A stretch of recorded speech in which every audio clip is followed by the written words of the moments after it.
Bonjour à toutes et à tous, c'est Maxime Ratura, analyste junior chez XTB France. On se retrouve pour ce Good Morning Market qui sera cette fois le dernier. Ça sera la bonne cette fois. Antoine revient dès la semaine prochaine. Donc voilà, pas de faux bons cette fois-ci. Et on se retrouve aujourd'hui avec ce titre, voilà, faux départ pour l'emploi US. Pourquoi? On va le voir tout de suite.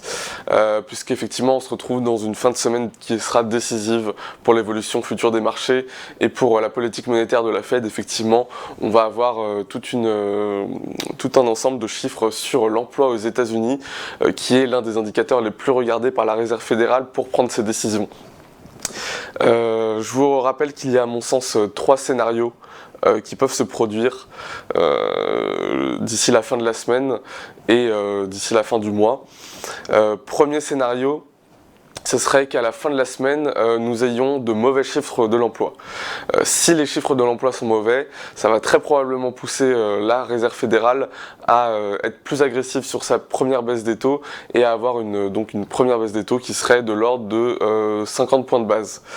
Ce qui signifie 0,5% de baisse des taux directeurs. À ce moment-là, le pricing serait plutôt défavorable sur les marchés actions et il aurait lieu au moment de la tombée des chiffres. Voilà, donc un pricing de risque de récession qui présage donc cette décision de la Banque centrale. Deuxième scénario, les chiffres de l'emploi sont bons. Et dans ce cas-là, il faut conjuguer les chiffres qui sont donc publiés avec la conférence de Powell à Jackson Hole, où il s'est montré plutôt optimiste envers l'économie. Et dans ce cas-là, ça ouvrirait la voie à une première baisse des taux de 25 points de base, donc 0,25% de détente sur les taux directeurs. Ça pourrait, je vous l'avais dit hier, être insuffisant pour contrer un scénario de hard landing, donc un scénario de récession causé par une période trop prolongée d'une économie avec des taux élevés. Et dans ce cas-là, on a un risque de pricing de la récession au moment de la décision sur les taux. Et le troisième scénario, alors c'est celui qui serait un peu dans un monde utopiste et idéal, ça serait qu'on ait des bons chiffres de l'emploi à la fin de la semaine et que dans le même temps, la Fed décide de se montrer prudente et de baisser de 50 points de base. Dans ce cas-là, alors on pourra avoir dans un premier temps un marché qui prend peur avec 50 points de base en se disant que les chiffres n'avaient pas été si terribles et si la Fed est aussi agressive dans sa baisse de taux, ça peut justement signifier qu'il y a des risques de récession qu'on n'aurait pas vu, mais je pense que la rationalité fera que la poursuite du bull market pourra être suffisamment catalysée sur le point de vue macroéconomique.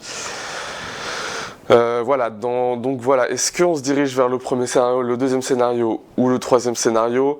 On a peut-être une petite idée de ce qui va se passer avec les chiffres du JOLTS qui ont été publiés hier, donc les créations d'emplois aux États-Unis, et donc malheureusement ce chiffre n'a pas été bon.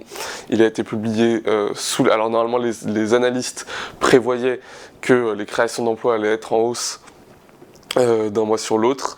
Malheureusement, les créations d'emplois ont été en baisse. On attendait à peu près 8 millions de créations d'emplois malheureusement on a eu qu'une création de 7,673 millions en baisse par rapport aux derniers chiffres. Donc voilà, malheureusement ces chiffres nous indiquent plutôt que ce serait le premier scénario qui risquerait de se produire. Des mauvais chiffres dans l'emploi et une Fed qui se montre relativement agressive avec 50 points de base des taux. C'est d'ailleurs ce qui a été largement pricé sur les contrats à terme, donc par les marchés monétaires. On était la semaine dernière à 36% de probabilité d'une baisse de 50 points de base. Le chiffre a bondi aujourd'hui. On se situe maintenant à 46% de probabilité.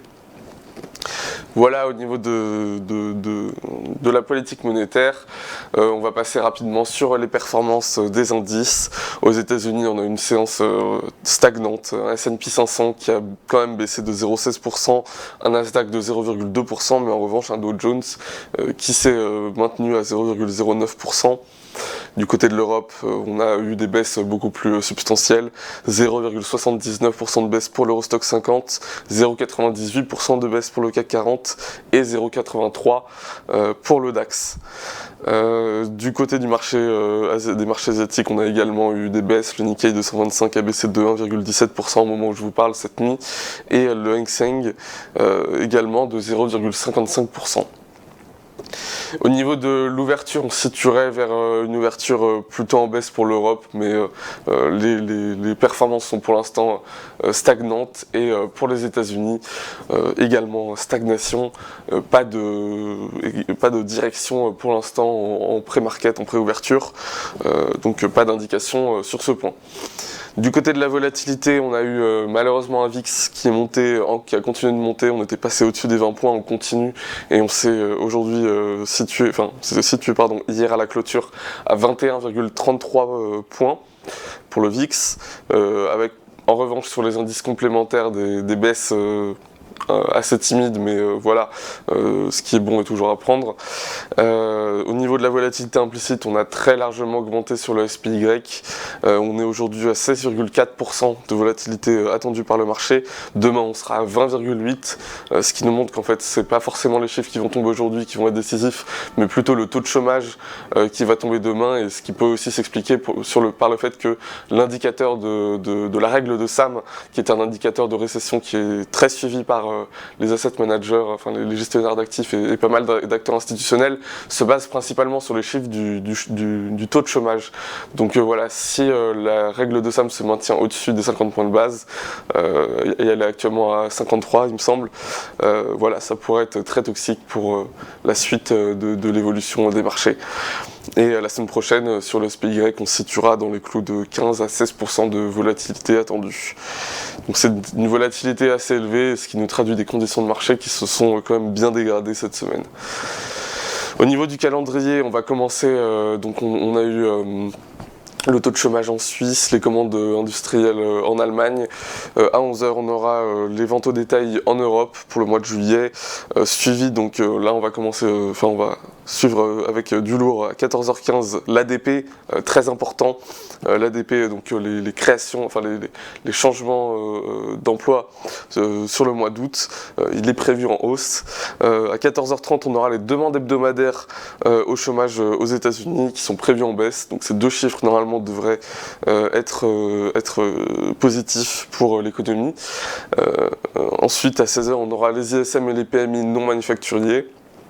PMI service, voilà, à partir de 15h45. Voilà pour ces chiffres. Donc les marchés options nous donnent un mouvement implicite de plus ou moins 0,4% sur le S&P 500. Donc voilà, plus 0,4% si ces chiffres s'avèrent être bons, moins 0,4% si ces chiffres s'avèrent être décevants. Voilà, faites attention à ces publications macroéconomiques, elles vont être cruciales pour la suite. Et on va finir avec un graphique. Voilà, on a beaucoup parlé des chiffres de l'emploi, de l'inflation pour voilà, évaluer ce risque de récession. On a également cet indicateur qui est bien le nombre de fois où le mot récession a été cité dans les résultats des entreprises du S&P 500. Et donc sur les 5 dernières années, on voit que pour l'instant, au niveau du corporate, les entreprises ne craignent pas nécessairement une récession. Là où ce mot est le plus cité, ce sont dans les chiffres des entreprises financières, qui vont être probablement en difficulté dans le mois à venir. Mais pour l'instant, eh bien, le risque de récession n'est pas forcément la préoccupation première des entreprises du S&P 500. Ce qui conclut donc notre émission. J'espère que ces chiffres vous auront été utiles. On va se retrouver donc pour notre émission habituelle sur les matières premières qui paraîtront donc tous les dimanches. Et donc je vous souhaite une très bonne séance sur les marchés, une très bonne fin de semaine, et je vous donne rendez-vous la semaine prochaine avec Antoine pour le Good Morning Market. Au revoir.